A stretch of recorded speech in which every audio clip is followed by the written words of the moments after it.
성도 모두 성잡게 보혜사 성령 힘입어 영원히 찬양합니다.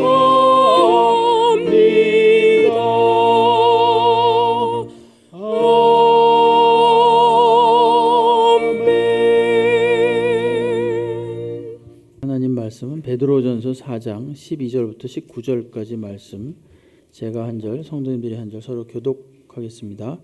사랑하는 자들아, 너희를 연단하려고 오는 불시험을 이상한 일 당하는 것 같이 이상히 여기지 말고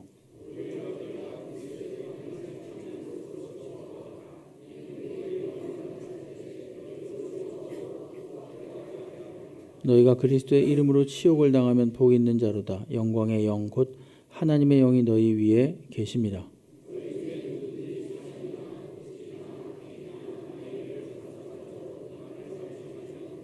만일 그리스도인으로 고난을 받으면 부끄러워하지 말고 도리어 그 이름으로 하나님께 영광을 돌리라.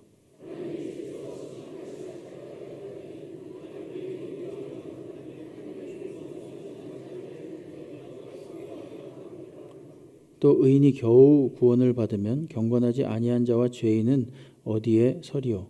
그러므로 하나님의 뜻대로 고난을 받는 자들은 또한 선을 행하는 가운데 그 영혼을 미쁘신 창조주께 의탁할지어다. 아멘. 할렐루야. 예, 오늘 아침에 나오신 우리 성도님들 주님께서 은혜와 평강으로 함께 하시기를 주의 이름으로 축원합니다. 고린도전서 4장 12절로 19절 말씀으로 고난 중에 즐거워함, 이런 제목으로 은혜를 나누겠습니다. 우리가 고난하면은 떠오르는 책이 욥기인데요. 의외로 오늘 이 베드로전서를 우리가 쭉 처음부터 끝까지 한 절 한 절 읽어 내려가면서 발견하는 것은 의외로 이 베드로전서가 고난에 대해서 많이 다루고 있다는 것입니다. 고난은 신자이든지 불신자이든지 매우 어려운 문제입니다. 고난은 예상치 못하게 뜻밖의 경우에 갑자기 오기도 하고 또는 잘못이 있어서 오기도 하고 특별히 또 하나님의 특별한 목적이 계셔서 고난을 우리에게 주시기도 합니다. 어떤 사람은 더 적극적으로 그 고난을 자취해서 스스로 취해서 하나님의 목적을 이루고자 하는 그런 인물도 있습니다. 대표적으로는 바울 같은 경우겠죠. 욥이나 요셉 같은 경우는 느닷없이 고난을 당했다가 나중에 하나님의 뜻을 깨달은 그런 경우가 됩니다. 바울 같은 경우는 방금 말씀드린 것처럼 스스로 복음을 위해서 고난을 마다하지 않았던, 저 적극적으로 고난을 부여 안았던, 고난을 스스로 취했던 그런 경우에 해당합니다. 베드로전서는 현재 이 고난 중에 있는 성도들을 위로하기 위해서 편지를 썼습니다. 근데 베드로가 전제하는 고난의 전제는 무엇인가 하면 이 고난은 전부 다 하나님의 허락하에 이루어진다는 겁니다. 19절 제일 뒤에 보면 그러므로 하나님의 뜻대로 고난을 받는 자들, 이런 표현을 쓰고 있습니다. 성도에게 있어서 고난은 결코 그냥 지나가는 것이 아니라 아무렇지도 않게 그냥 우연히 임하는 것이 아니라 하나님의 뜻대로 임한다라는 것을 말하고 있고요. 시작했던 우리가 12절에도 보게 되면은 너희를 연단하려고 오는 불시험을 이렇게 말합니다. 그러니까 이것도 불시험도 고난 아닙니까? 그러니까 연단하기 위해서 하나님의 뜻대로 성도에게 고난이 다가오고 있다는 겁니다. 그것이 임한다는 거죠. 이 베드로전서의 고난이라는 단어가 직접적으로는 14번 나옵니다. 그리고 그와 유사한 시험이나 치욕이나 모욕이나 수치, 이런 단어가 여러 차례 10회 이상 등장을 합니다. 편지를 읽다 보면 베드로가 흩어진 이 성도들에게 고난을 대하는 자세가 어떠해야만 하는지를 쭉 이제 말해주는데 하나의 일종의 흐름을 우리가 발견할 수 있는데요. 처음에는 성도에게 고난이 있는 것은 매우 자연스러운 일이다. 누구에게나 고난은 있다. 이렇게 좀 일반론적으로 접근을 합니다. 그러다가 뒤로 가면 고난 중에도 선을 행하십시오. 이렇게 말합니다. 고난에도 불구하고 끝까지 하나님과 가까워지려고 하고 또 하나님과 가깝도록 하도록 하는 다른 사람으로 하여금 그런 노력을 멈추지 마십시오. 선을 행하도록 하십시오. 그렇게 말하고 또 오늘의 말씀을 보면 더 적극적으로 고난 중에도 즐거워하렵니다. 자, 한번 제가 말씀드리겠습니다. 고난 중에 즐거워하십시오. 제가 아멘 하라고 한 말씀인데 따라 하시네요. 예. 고난 중에 즐거워하십시오. 예, 참 아멘도 잘하십니다. 서슴없이. 여러분, 고난 중에 그렇게 즐거워할 수가 있습니까? 솔직하게 말하면 이게 되게 어려운 얘기거든요. 쉽게 할 수 있는 얘기가 아닙니다. 예? 근데 오늘 사도 베드로는 이 고난 당하는 것을 즐거워하래요. 고난은 일반적인 현상이다. 고난 중에도 선을 행하라. 그러다가 오늘은 고난 중에도 즐거워하라. 또 그렇게까지 매우 적극적으로 이야기합니다. 왜 즐거워야만 하는가? 첫째로 그것은 이상한 것이 아니기 때문에 즐거워하라 이렇게 말합니다. 12절 우리가 방금 본 것처럼 사랑하는 자들아 너희를 연단하려고 오는 불시험을 이상한 일 당하는 것 같이 이상히 여기지 말라 이렇게 말하지요. 이 불시험이 뭐라는 얘기입니까? 그러니까 이상한 것이 아니다라는 거죠.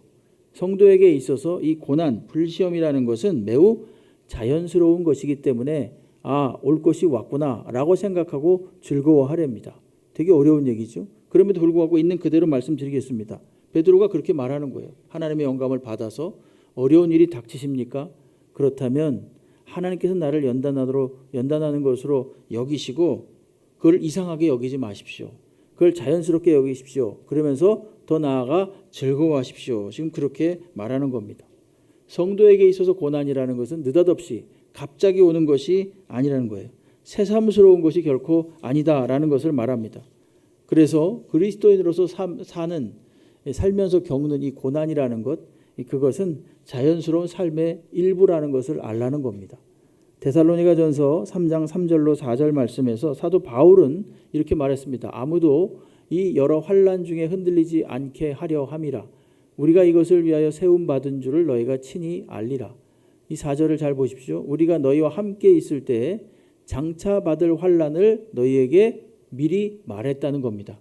과연 그렇게 된 것을 너희가 아느니라. 이렇게 말하죠. 이 4절 말씀을 가만히 보시게 되면 함께 있을 때가 있었나 보죠. 사도 바울과 일행하고 데살로니가 성도 교회들하고 여기 보면 교회 성도들하고 너희와 함께 있을 때에 장차 이제 환난이 올 것입니다. 여러분 그렇게 미리 말했다는 거예요.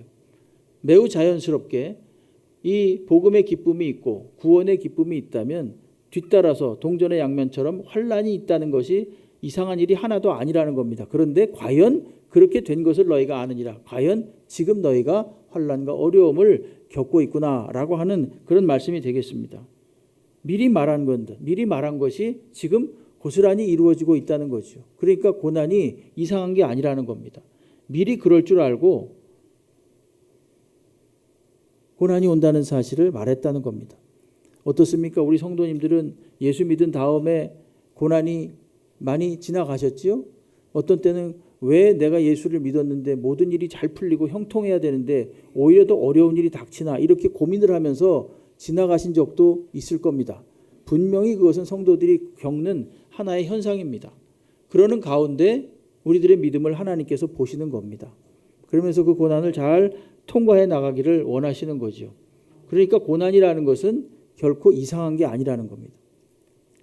디모데후서 3장 12절에서도 디모데에게 보내는 편지에서 바울은 이렇게 말합니다. 무릇 그리스도 예수 안에서 경건하게 살고자 하는 자는, 즉 경건이라는 말은 하나님을 닮는다 이런 뜻이니까 그리스도 예수 안에서 하나님을 닮으면서 살고 싶어하는 자는 박해를 받을 것이다. 굉장한 어려움을 겪게 될 것이다. 우리가 이 고난의 의미를 생각할 때 과거에는 창으로 찌르고 또 감옥에 가두고 짐승의 밥이 되게 하고 온갖 직접적인 이 육체에 어떤 해를 가하는 그런 고난이었다면 오늘날의 고난은 사실 그런 것은 아니죠. 그러나 그 본질은 똑같습니다. 내적인 고난입니다. 내가 예수를 믿어서 손해를 봐야 되고 내가 예수를 믿어서 더 많이 참아야 되고 내가 예수를 믿어서 더 어려움을 겪어도 그거를 매우 당연하게 여겨야 되는 것, 이런 것들이 다 고난이죠. 그래서 경건하게 살고 싶으면요 고난을 반드시 통과해야 되고 경건하게 사는 사람이랑 항상 같이 따라다니는 게 고난이라는 것입니다. 왜 고난이 오겠습니까? 성도는 이 세상과 다른 길을 가기 때문에 그런 것입니다. 이 세상에 없는 법칙대로 살기 때문에 그래요. 남들은 지혜롭게 산다는, 소위 지혜롭고 똑똑하게 하는 사람들의 특징은 뭐냐면 이 시류에 잘 따라갑니다. 잘 적응하면서 갑니다. 그렇지만 나그네로 사는 이 성도들, 그리스도인은요, 사소한 것 하나라도 이제부터는 마음에 다 걸려요. 왜냐하면 그 마음 속에 성령께서 거하시기 때문에 그렇습니다. 성령은 하나님의 영인데 하나님의 영으로 이 세상을 바라볼 때 모든 것이 사실은 거리끼는 거죠. 이러면 안 되는데, 전에는 아무렇지도 않았던 것들이 이제는 이러면 안 되는데, 이런 생각으로 자꾸만 부대끼는 겁니다. 그러면서 그걸 갖다가 하나님의 방법으로 해 나가고자 애를 쓰는 거죠. 그런 것도 다 고난인 거예요. 그 가는 방향과 가치관이 세상 사람들과 다르기 때문에 필연적으로 고난이 오게 돼 있다는 것입니다.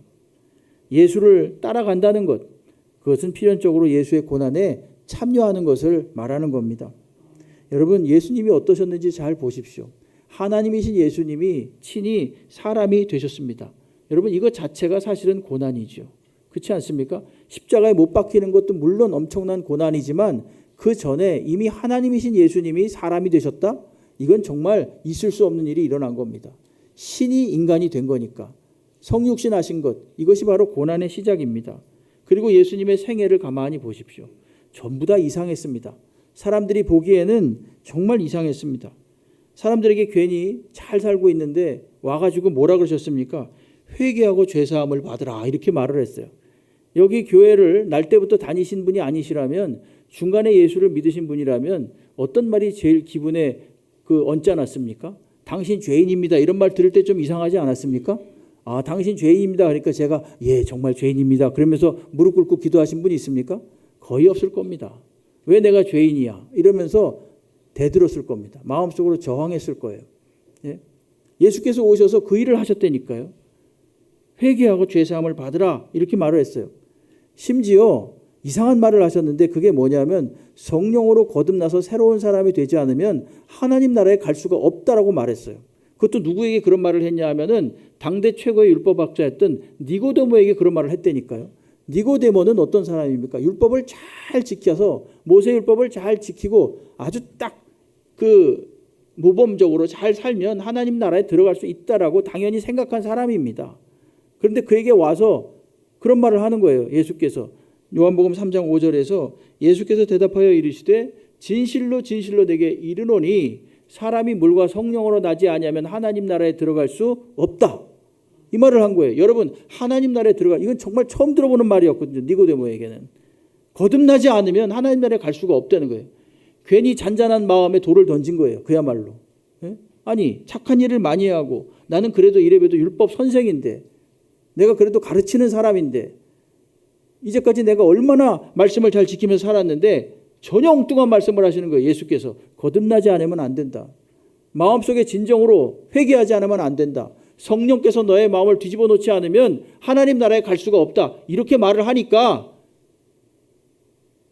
거슬리는 거죠. 기분이 나쁜 거죠. 내가 알고 있는 법과 전혀 다른 말을 한다는 거예요. 여러분, 우리도 마찬가지입니다. 우리도 10년 100년 교회를 다녀도 거듭나지 않으면 하나님 나라에 갈 수가 없습니다. 미안하지만. 종교인인 척하고 예수 믿는 척 해봤자 소용이 없습니다. 진정 마음의 성령께서 변화를 일으켜 주셨다는 것을 체험하지 않으면요, 하나님 나라에 갈 수가 없어요. 정말이에요. 늘 말씀드리지만 목사 자식도 마찬가지입니다. 그 어떤 중요한 직분자의 자녀분들도 다 마찬가지예요. 1+1, 1+1으로 교회 천국 가는 게 결코 아니라 그랬죠. 우리 어머니 아버지가 잘 믿으니까 나도 따라서 천국 갈 거야. 하나님이 그 정도는 보너스로 해주시겠지. 절대로 그렇지 않습니다. 오죽하면 예수께서 니고데모에게, 최고의 율법학자였던 니고데모에게 이런 말씀을 하셨겠어요. 니고데모에게 이런 말을 했다는 것은 다른 모든 종교 지도자들에게도 똑같이 했단 말씀이거든요.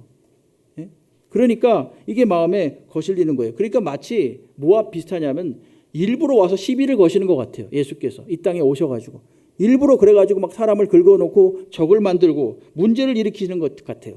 그러니까 사람들이 화를 내는 거죠. 율법을 잘 지키고 모범적인 삶을 살면은, 착하게 살면 천국 갈 줄 알았는데 왜 괜히 평지풍파를 일으키고 사람을 거슬리게 하느냐 이겁니다. 대표적인 예가 뭡니까? 예수께서 행하셨던 아주 파격적인, 이들이 보기에는 하나님의 은혜와 사랑으로 보기엔 너무 당연하지만 너무나 이들이 보기에는 의아했던 일이 뭐냐면 간음한 여인을 그냥 보낸 거예요. 요한복음 8장에 보게 되면은 간음했던 여인이 끌려옵니다. 그리고 사람들은 저마다 큰 소리로 이 여자를 돌로 쳐서 죽여야 된다 그럽니다. 이것이 바로 모세 율법이라고 분명히 그렇게 말하면서 이건 뭐 법이니까 완벽하잖아요. 그것도 더군다나 모세 율법이니까 그들이 그렇게도 추종하는, 사랑하는 모세. 근데 예수께서 뭐라고 하셨냐면 아무 말도 안 하셨어요. 그리고 땅에다 뭐 이렇게 쓰시더니 일어나셔가지고 하시는 말씀이 너희 중에 죄 없는 자가 먼저 치라 그랬어요. 전부 다 슬금슬금 물러났습니다. 예수께서 마지막으로 그 여인과 남았을 때 뭐라고 했습니까? 나도 너를 정죄하지 아니하노니 가서 다시는 죄를 짓지 말라 그랬습니다. 그게 예수님의 방식이에요, 여러분. 그렇게 품어주는 게 예수님의 방식이라니까요. 사람들은 죽이고 싶고 정죄하고 싶지만, 판단하고 싶지만 예수님의 방식은 그런 게 아니었어요. 그러니까 사람들이 화가 나지요. 저렇게 하면 안 되는데, 저건 위법인데. 사람의 법에서는 그렇지만 하나님의 법에서는 그렇지 않다는 것입니다. 여러분, 요한복음 9장으로 넘어가게 되면 날 때부터 소경된 자가 나옵니다. 그 날 때부터 소경된 자를 사람들이 또 판단하는 거예요. 저거 분명히 자기 부모가 무슨 죄를 지었으니까 날 때부터 저렇게 앞을 못 보는 걸 거야. 아니면 저 아이가 분명히 날 때부터 어떤 죄를 졌으니까 앞을 못 보는 걸 거야. 이 사람의 아주 지독한 습성이죠. 그게 뭐냐면 자기가 이해하는 법이 내에서 규정하고 싶은 거예요. 굉장히 교만한 거지요. 자기 생각으로 문제를 해결해야만 돼요. 자기가 생각하는 이 범위 속에 들어와야 되는 거예요. 하나님도 들어와야 돼. 안 그러면 하나님도 배척하는 겁니다. 그 예수께서 뭐라고 하셨죠? 하나님의 하는 일을 나타내고자 함이니라. 이렇게 말씀하셨어요. 이게 참 막연하죠. 그렇죠? 하나님의 하시는 일을 나타내고자 함이니라. 예수님이 하시는 일이 다 이런 식이었어요. 그러니까 종전에 없던 법을 가지고 말씀하시는 거예요. 하나님 나라의 법을 가지고 이야기하는 겁니다. 하나님의 마음을 가지고, 하나님의 은혜를 가지고 이야기하는 거예요. 그러니까 사람들한테 판판이 걸릴 수밖에 없어요. 다 화를 돋굴 수밖에 없습니다. 나사로를 살리시고 나서 예수께서 나는 부활이요 생명이라고, 살리기 직전에 그런 말씀하셨죠. 내가 부활이요 생명이라 했다? 이것은 뭡니까? 내가 하나님이다, 이런 뜻이거든요. 사람들이 화가 극도로 아주 치밀어 올랐죠. 그때부터 종교 지도자들은 예수 그리스도를 죽이려고 모의했다고 말합니다. 요한복음 11장 53절. 이날부터 그들이 예수를 죽이려고 모의했다, 이렇게 말합니다.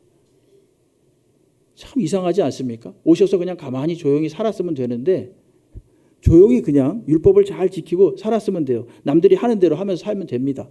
근데 굳이 간음한 여인, 심지어 남들이 다 죽여야 된다고 하는 여인 살려주면서까지 그렇게 하는 게 하나님의 법이 아니다, 이런 말씀을 하면서 사람들을 막 힘들게 했습니다. 마음을 거리끼게 한 거죠. 걸려 넘어지게 한 겁니다. 여러분, 예수께서 그렇게 고난을 당하신 겁니다. 그것 때문에. 예수께서 고난을 당하신 이유는 당신께서 누구인가를 한 번도 포기하지 않았기 때문에 고난 당한 거예요, 사실은. 당신의 정체, 당신의 정체성에 대해서 한 번도 양보하지 않았어요. 나는 하나님이다. 난 하나님의 아들이다. 그러면서 끝까지 수치와 부끄러움을 당하시고 조롱을 당했던 겁니다. 그렇지만 예수께서는 당신의 하나님 되심을 끝까지 포기하지 않고 십자가의 길로 계속 가신 겁니다. 계속 가신 거예요. 그러니까 당연히 고난이 뒤따를 수밖에 없지요. 이사야 53장 4절에서 그는 실로 우리의 질고를 지고 우리의 슬픔을 당하였거늘. 이게 원대 뜻인데, 이게 원래 하나님의 뜻이고 목적이었는데 우리는 생각하기를 그는 징벌을 받아서 하나님께 맞으며 고난을 당한다 하였노라. 저거 잘못해가지고 율법을 어겼기 때문에 저렇게 그 벌을 받는 거야 라고 생각을 했다는 것입니다. 그러니 일평생 고난이 그냥 삶의 일부처럼 예수께 늘 따라다녔다는 게 너무 당연한 겁니다. 성도는 어떻겠습니까? 예수를 따라가고 있는 성도라면 당연히 그래야 되는 게 맞다는 겁니다. 그러니까 오늘 12절에서 이상하게 여기지 말라, 이렇게 말하는 겁니다. 여러분, 어쩔 수 없습니다. 우리는 저마다 연약한 인간이기 때문에 우리가 도저히 풀 수 없는 문제를 만날 때 우리가 성장합니다. 풀 수 있는 문제, 쉬운 문제를 풀면요 실력이 늘질 않기 때문이에요. 덧셈 뺄셈만 맨날 하면요 안 되잖아요.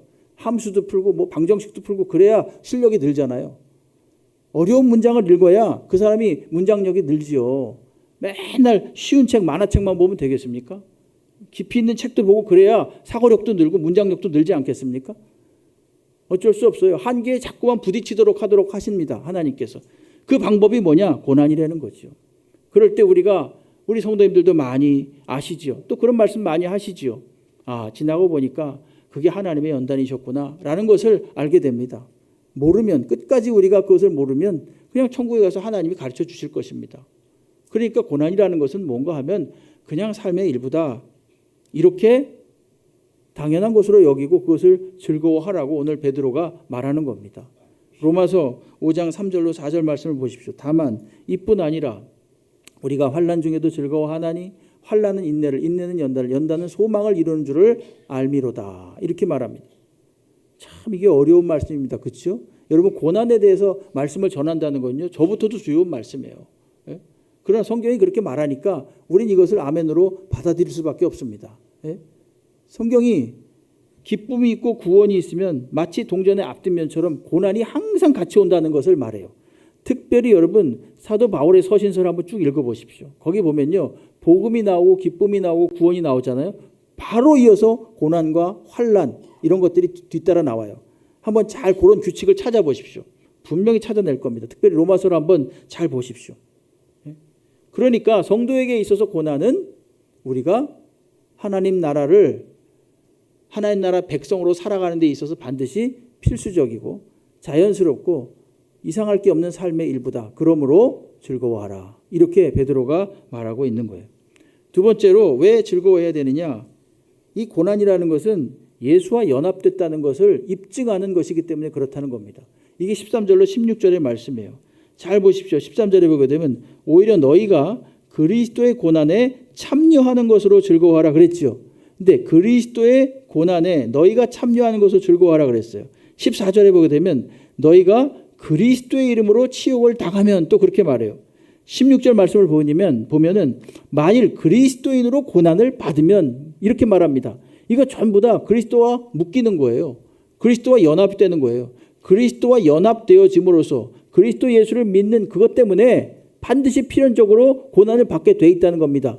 그렇다면 거꾸로 말하면 고난을 받는다는 것은 그리스도와 묶여져 있다는 뜻입니다. 그리스도와 연합되어져 있다는 뜻이에요. 그렇기 때문에 즐거워하라는 것입니다.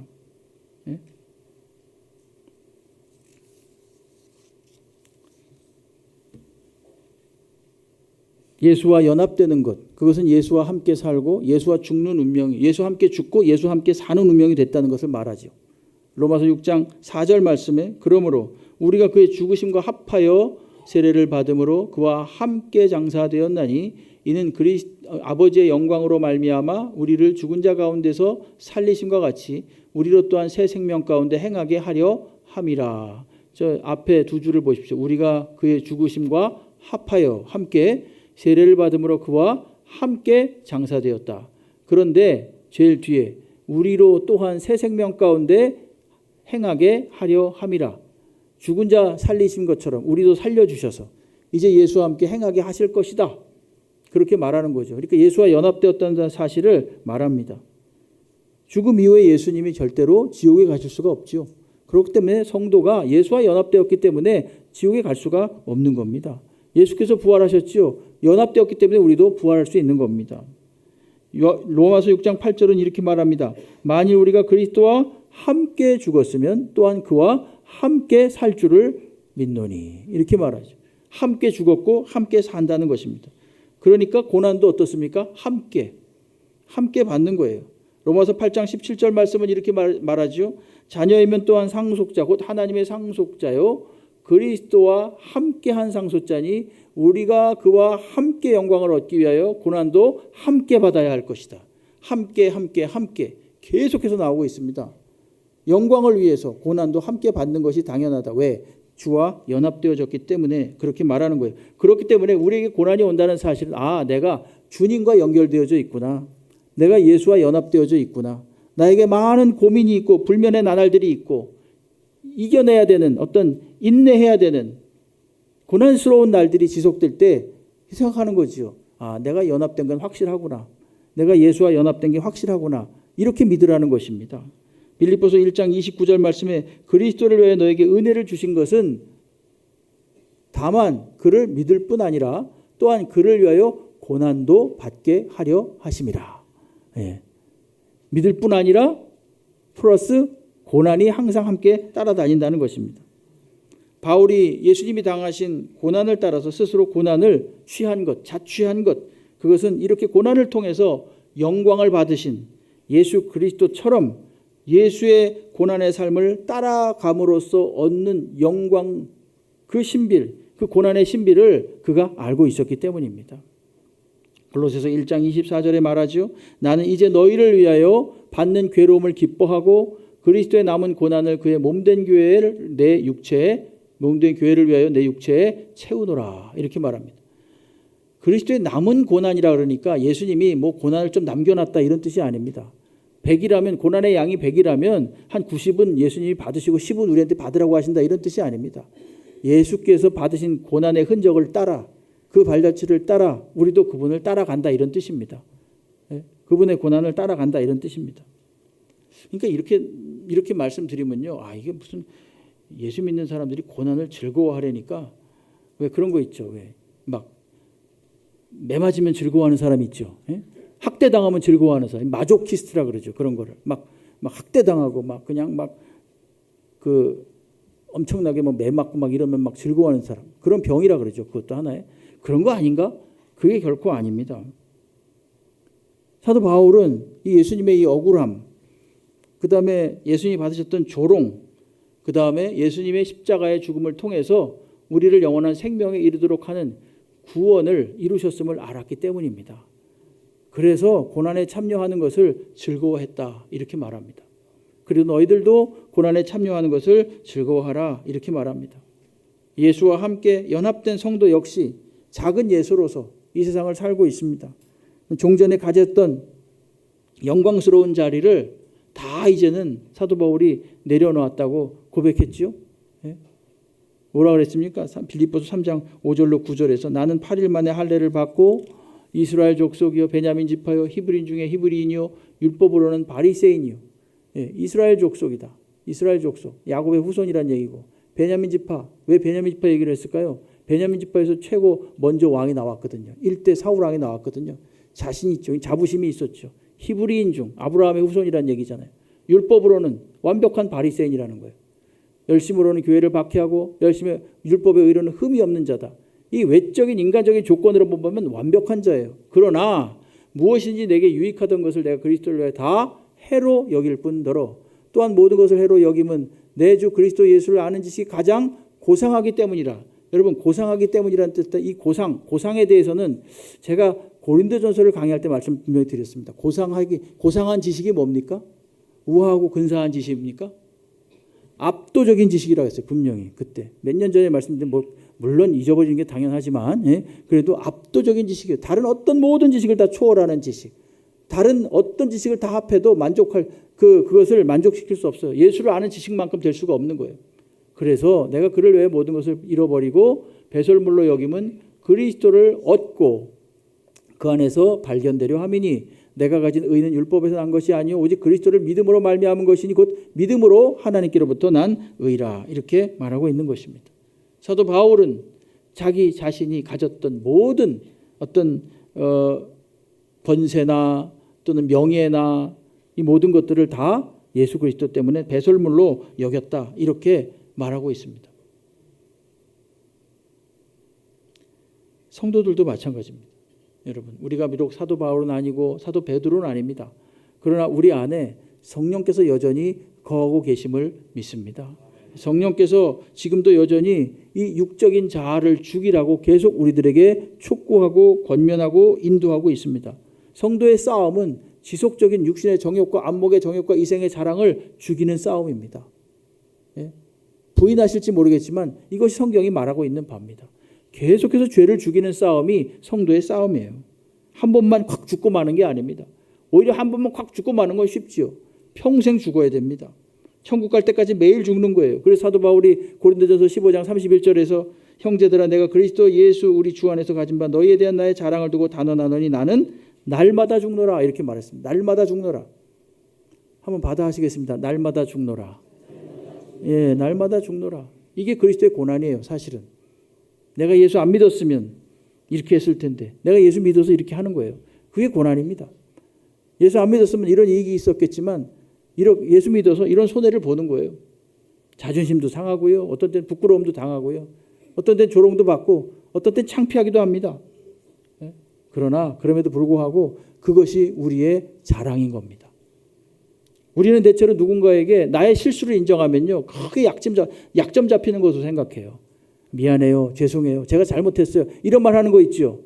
그런 거 말하는 걸요. 굉장히 부끄럽게 생각하고 이거 한번 내가 지면 여기서 무너지면 내가 끝까지 밀린다. 뭐 이런 그런 세속적인 생각을 해요. 그래서 자신의 잘못을 인정 안 해요. 웬만하면. 더군다나 이 연세가 들어가면 들어갈수록 그렇습니다. 그래 예수 믿는 사람은 그렇지 않아야 되지 않습니까? 반대로 누군가 싸워가지고 이긴 사람은 자기의 무용담을 참 자랑합니다. 내가 누구를 논리적으로 완벽하게 압도한 것에 대해서 굉장히 자신이 굉장한 어떤 그 능력을 갖춘 사람처럼 이야기를 하고 막 자랑해요. 그게 근데 자랑이 아닙니다. 솔직하게 말하면. 여러분 그리스도인의 고백은요. 자신의 약함에 대한 고백이어야만 됩니다. 아, 내가 참 이걸 잘 못해요. 내가 참 이런 건 참 부끄럽습니다. 이런 건 참 힘이 없습니다. 이게 솔직한 거예요. 오직 예수 그리스도를 의지해서 사는 삶입니다.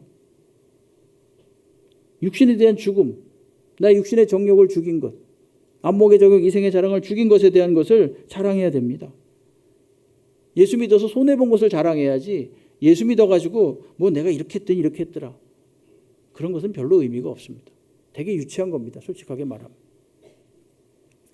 여러분 예수께서 말씀하셨던 복이 있죠. 복 있는 사람. 팔복이 있죠. 팔복. 마태복음 5장에 나오는 복 있는 사람. 8가지 복이 있지 않습니까? 심령이 가난한 복이 있다 그랬습니다. 애통해하는 자는 복이 있다. 온유한 자는 복이 있다. 의에 줄이고 목마른 자가 복이 있다. 긍휼히 여긴 자는 복이 있다. 마음이 청결한 자가 복이 있다. 화평케 하는 자가 복이 있다. 의를 위해 핍박을 받는 자가 복이 있다 그랬습니다. 여러분 이게 도대체 현대를 사는 사람에게 가당키나 하는 말입니까? 왜 얕보입니까? 왜 애통해합니까? 왜 웁니까? 바보 같은 짓이지요. 그러나 하나님의 법은 그렇지 않아요. 하나님께서 주시는 복은 바로 그러한 마음을 가진 사람이 복이 있다 이렇게 말하는 거예요. 이게 바로 예수와 연합된 사람의 특징이에요. 성령의 9가지 열매를 가만히 보십시오. 사랑, 희락, 화평, 충성, 온유, 절제, 오래 참음, 자비, 양선 이거요. 세상에 없는 겁니다. 세상에 없는 거예요.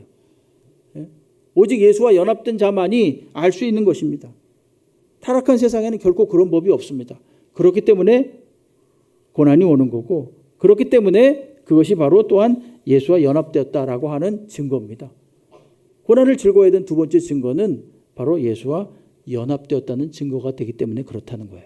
마지막 세 번째로 고난을 즐거워야 되는 이유는 17절로 19절에 나오는데 하나님의 집에서 심판을 시작할 때가 되었나니 만일 우리에게 먼저 하면 하나님의 복음을 순종하지 아니한 자들의 그 마지막은 어떠하며 또 의인이 겨우 구원을 받으면 경건하지 아니한 자와 죄인은 어디에 서리요. 그러므로 하나님의 뜻대로 고난을 받는 자들은 또한 선을 행하는 가운데 그 영혼을 미쁘신 창조주께 의탁할지어다. 이렇게 말씀하십니다. 자, 왜 고난 속에 즐거워해야 되는가? 이게 바로요. 이 고난이 훗날에 심판을 당할 때 우리의 성도됨의 증거가 되기 때문에 그렇다는 거예요. 나중에 심판을 당하는데 내가 성도라고 살아왔으면서 고난의 흔적이 하나도 없어요. 내가 예수 믿어가지고 손해본 게 하나도 없고 내가 예수 믿어서 양보한 게 하나도 없고 내가 예수 믿어서 참은 게 하나도 없어요. 여러분 그러면 그게 흔적이 되겠습니까? 근데 오히려 이 땅을 살면서 예수 때문에 고난 당한 것 때문에 불이익 본 것 때문에 그때는 심판 때에는 이것이 우리의 훈장이 된다는 거예요. 이것이 우리의 성도됨의 증거가 된다는 겁니다. 17절에 보게 되면 하나님의 집에서 심판을 시작할 때가 되었다. 이렇게 말합니다. 하나님의 집은 곧 뒤에 나오는 우리에게 이런 말이 나오죠. 이게 일로 봐서 하나님의 집은 뭘 말하는 겁니까? 교회를 말해요. 18절에 보면 의인이라는 표현도 나와요. 그러니까 이거 전부 다 교회를 말하는 거예요. 교회에서 먼저 심판이 시작된다. 믿는 자들 가운데 하나님의 심판이 시작된다는 거죠. 여러분 심판은 두 종류가 있다 그랬죠.